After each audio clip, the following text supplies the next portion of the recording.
जय हिंद प्यारे बच्चों, स्वागत है आपका खान स्मार्ट क्लास में। मैं महक खान सर आप लोगों को क्लास 12 की केमिस्ट्री पढ़ा रहा हूँ। क्लास 12 की केमिस्ट्री में अभी तक मैंने बिलियन को खूब अच्छी तरीके से समझा।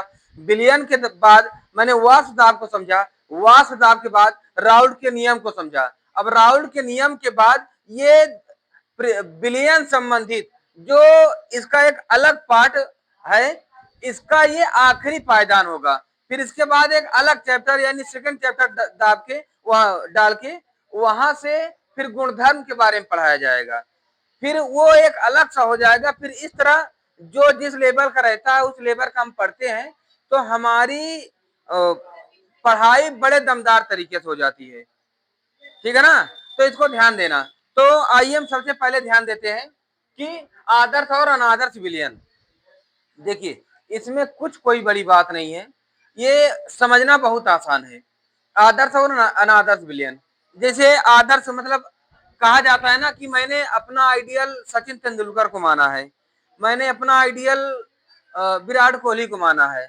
कहते हैं ना कि मैंने अपना आइडियल लता मंगेशकर को माना है, मैंने अपना आइडियल किसी को मान लेते हैं ना कि मैं उनको आदर्श मानता हूं अपना, मैं उनको गुरु मानता हूं अपना। तो बस यही जान लो कि ये आइडियल जो है ये बहुत ही सभ्यकारी, बड़े ही संस्कारी हैं। कैसे सभ्यकारी, कैसे संस्कारी, कहने का मतलब है जैसे कोई बच्चा हो और वो अपने माई बाप का कहना मान जाए कि चाहे जहां जाए जितने भी बच्चों में मिल जाए और वो बिगड़े ना। माँ बाप कहते हैं बेटवा जाओ, जा रहे हो तो जाओ लेकिन अपने दोस्तों में मिल जाना, तो उनकी तरह हरकत मत करना, उनकी तरह व्यवहार मत करना। तो ऐसे बच्चों को आदर्श बच्चे कहते हैं। ठीक है ना। अब जो बच्चे कहना नहीं मानते उन्हें अनादर्श कहते हैं। अब कहना मानने वाला कैसे है कि भाई ये जो बिलियन हो रही है, बिलियन में कुछ अणु होते हैं, इनके दो जिसमें जाकर मिल रहे हैं। जैसे कहा जाता है ना, अच्छे का संगत अच्छे के साथ होता है। तो अच्छा वाला संगत समान अणु वाला समान अणु के साथ जाकर मिल जाए, जिनकी संरचनाएं श्रृंखला सही बन रही हो, है ना।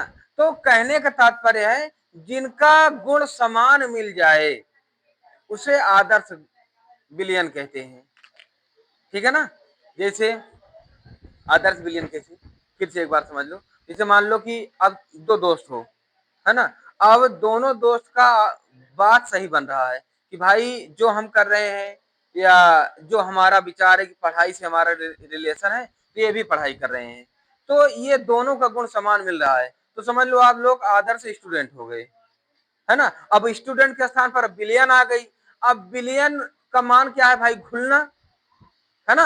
अब यहाँ पर कोई चीज घुल रही है, समान हो दोनों में, तो उसे आदर्श कहेंगे, जिसमें समान ना हो उसे अनादर्श कहेंगे। सिंपल सी परिभाषा एक होती है, जो बिलियन जो बिलियन आदर्श के जो बिलियन राउल्ट के नियमों का पालन करती है उसे आदर्श बिलियन कहते हैं। सबसे सिंपल, जो बिलियन राउल्ट के नियम का पालन करते हैं उसे आदर्श बिलियन। राउल्ट का नियम क्या है भैया, है ना, वाष्प दाब और मोल प्रभाज के मान के बराबर होता है, यही बताया था ना, यही तो राउल्ट का नियम है। राउल्ट का नियम क्या है भैया, P माइनस पी अंश या पी एस, ऐसे लिखा गया ना, अपान P इक्वल एन अपान एन प्लस कैपिटल एन, यही ना, है ना। और राउल्ट का नियम, अब इसी का नियम मतलब ये भी मान दोनों आपस में बराबर हो जाएं तो भैया समझ लो कि आदर्श विलयन है। अगर दोनों बराबर ना हो तो समझ लो भैया अनादर्श विलयन है। समझ गए पूरी तरह। हाँ, डिफिनीशन लिख दें। अब फिर से समझ लो, जो आदर्श विलयन का पालन करते हैं, सॉरी, जो राउल्ट के नियम का पालन करते हैं उसे आदर्श विलयन कहते हैं। क्लियर है, समझ गए। हाँ, आदर्श विलयन किसे कहते हैं लिखवा दूं अब, है ना, चलो लिख लो। सबसे पहले आदर्श विलयन,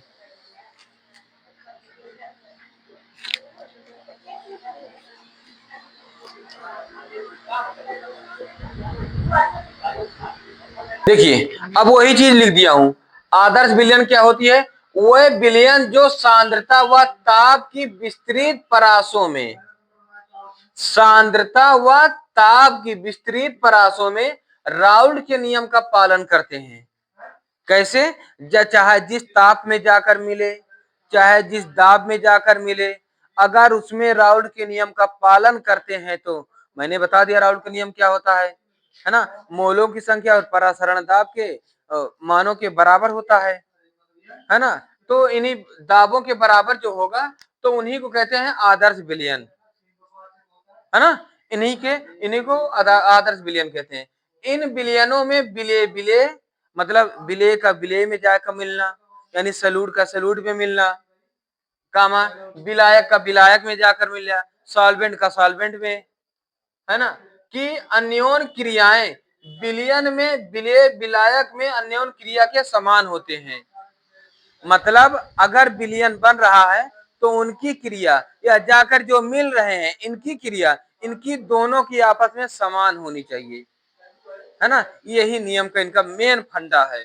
फिर ये कह रहे हैं दो द्रव निम्न परिस्थितियों में आदर्श विलयन बनाते हैं। कैसे? जब दोनों की संरचनाएं समान हो, ठीक है ना, जब दोनों के अणुओं का आकार समान हो, चीनी का चीनी, है ना, या चीनी के अणुओं के समान कुछ हो जैसे हो जाए, पानी का पानी, है ना। तब जब दोनों में अंतरा आणविक आकर्षण बल समान हो, दोनों के बीच जैसे ठंडा पानी से हो गया तो उनके बीच अंतरा आणविक आकर्षण बल समान होता है ना। तो ध्यान देना इस कंडीशन में। कैसे? जैसे बेंजीन व टॉलुइन का मिश्रण, है ना, एन हेप्टेन व एन हेप्टेन का मिश्रण, एथिल ब्रोमाइड व एथिल आयोडाइड का मिश्रण। इतनी बात समझ गए, है ना। तो यही चीज है जो हम आदर्श विलयन में, जो हम राउल्ट के नियम में पढ़ चुके हैं, उसी का पालन हमें करना है बस आदर्श विलयन में, ठीक है ना। फिर इसके बाद है राउल्ट के नियम का पालन करने के लक्षण। लक्षण में क्या है भैया? ये पी जो परासरण दाब है, ये पी ए विलेय और विलायक, ये इन दोनों की योग के बराबर होने चाहिए।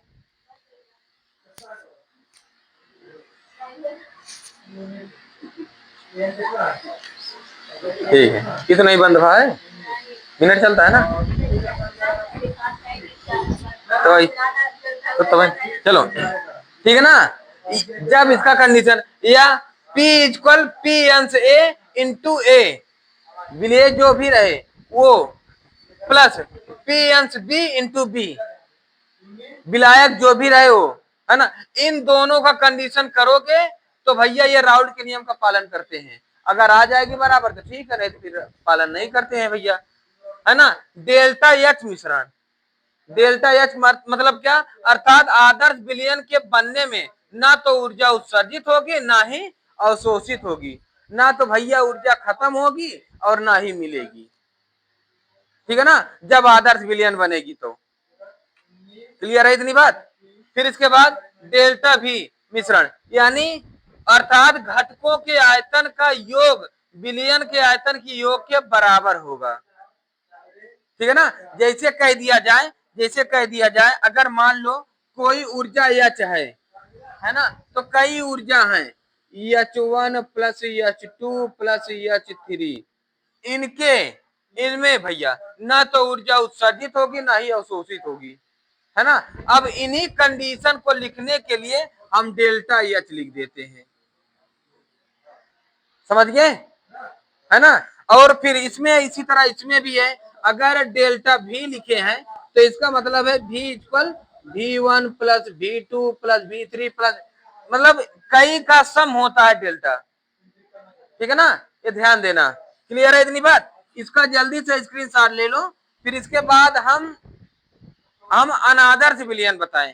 कुछ नहीं करना है आपको अनादर्श विलयन में, बस यही अनादर्श विलयन डाल दो, नॉन आइडियल सोल्यूशन डाल के, फिर यहीं पर वह विलयन जो सांद्रता व ताप की विस्तृत परासों में राउल्ट के नियम का पालन नहीं करते हैं, इसी तरह कर लोगे ना। आदर्श विलयन का जो आदर्श विलयन होता है उसी तरह अनादर्श, बस उसमें नहीं लगा देना है। और यहाँ पर आ जाओगे does not equal to 0, does not equal to delta V, है ना। तो ये सारी चीजें हमारी कंडीशन पर फॉलो करती हैं। एक बार इसका स्क्रीनशॉट ले लो तो हम कंडीशन बता दें। देखो अब वही चीज लिख दिया, अनादर्श विलयन क्या होता है? वही विलयन जो सांद्रता व ताप की विस्तृत परासों में राउल्ट के नियम का पालन नहीं करते हैं, है ना। अब ध्यान देना, ये तो डिफिनीशन आपको चुटकियों में तैयार हो जाएगी, लेकिन अगर कोई पूछ ले कि राउल्ट का नियम क्या होता है, तब क्या कहोगे? अपेक्षिक अवनमन, ये ध्यान दे, है ना, वाष्प दाब अकेले नहीं। तो अगर कोई पूछ ले आपसे कि राउल्ट का नियम क्या है, तो आप बता सकते हो कि वाष्प दाब के अपेक्षिक अवनमन तथा मोल प्रभाज के मान के बराबर होता है, या इस तरह कह सकते हो कि राउल्ट का नियम वाष्प दाब के अपेक्षिक अवनमन का मान मोल प्रभाज के मान के बराबर होता है। फिर पूछ लेंगे कि वाष्प दाब का अपेक्षिक अवनमन क्या होता है, तब भी आप बता दोगे। मोल प्रभाज क्या होता है, तब भी आप बता दोगे। तो ये सब जानते रहना, कोई भी चीज पूछा जा सकता है आपसे, ठीक है ना। तो उसी के बाद से कहा जाएगा कि वो विलयन जो सांद्रता व ताप की विस्तृत परासों में राउल्ट के नियम का पालन नहीं करते हैं, आदर्श विलयन कहलाते हैं और अनादर्श विलयन कहलाते हैं। इन विलयनों में विलय विलय और विलायक विलायक की अन्योन क्रियाएं ये आपस में समान नहीं होती, है ना। दो द्रव निम्न परिस्थितियों में आदर्श विलयन बनाते हैं, जब आदर्श विलयन बनाते हैं जब दोनों की संरचनाएं समान न हो। यहाँ आदर्श लिखा हूं, अनादर्श करो।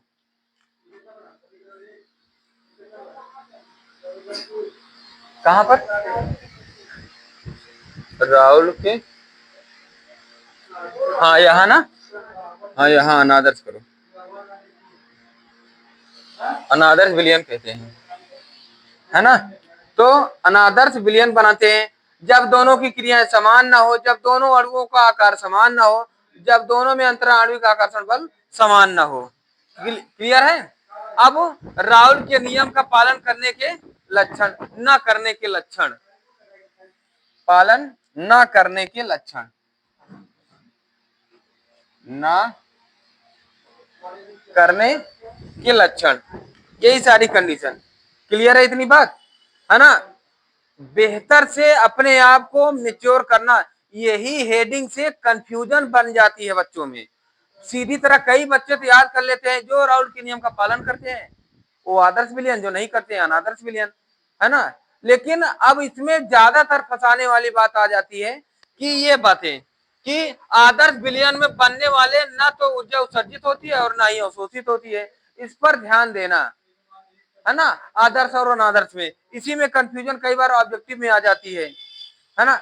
पढ़ाई के इस तर्कस में जीतने की उम्मीद जिंदा रख, हर हाल में हार जाओ लेकिन फिर भी हारने के बाद जीत पाने की उम्मीद जिंदा रख, हर हारने के बाद जीत पाने की उम्मीद जिंदा रख। तो अगर हार जा रहे हो कोई बड़ी बात नहीं है, लेकिन ये जान लो कि ये सोच लेना कि हमें पार करनी है तो पार करनी है, बेहतर बननी है तो बननी है ना। हार कोई बड़ी बात नहीं होती, ठीक है ना। एक बार इसका भी जल्दी स्क्रीनशॉट ले लो, फिर हम स्थिर क्वांटी बता दें, वो बहुत इंपॉर्टेंट है वो भी। स्थिर क्वाथी मिश्रण ये क्या होता है? ये एजियोट्रॉप्स या मिक्सचर आर एजियोट्रॉप्स, ये क्या होता है मिश्रण? ऐसे द्विअंगी मिश्रण जिनके द्रव और वाष्प प्रावस्था का संगठन समान होता है तथा जो एक निश्चित तापमान पर बिना संगठन बदले उबलता है, स्थिर क्वाथी मिश्रण कहलाती है ना। थोड़ा समझ में नहीं आया?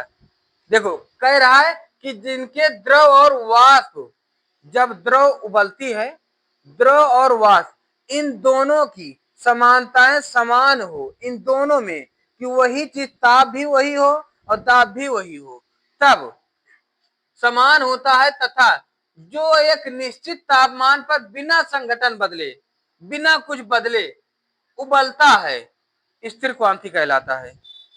कई बार कहते नहीं कि यार हम भाप से खाना बनैले है, बीरबल वाली खिचड़ी, है ना, इतनी दूर से हम ताप, तो ये कहा जाता है, ठीक है ना। तो यही प्रक्रिया का स्थिर क्वाथी कहा जाता है। क्लियर है। इसी को हम क्या कहते हैं, स्थिर क्वाथी। स्थिर क्वाथी दो प्रकार के होते हैं। पहला एक होता है मिनिमम और दूसरा होता है मैक्सिमम।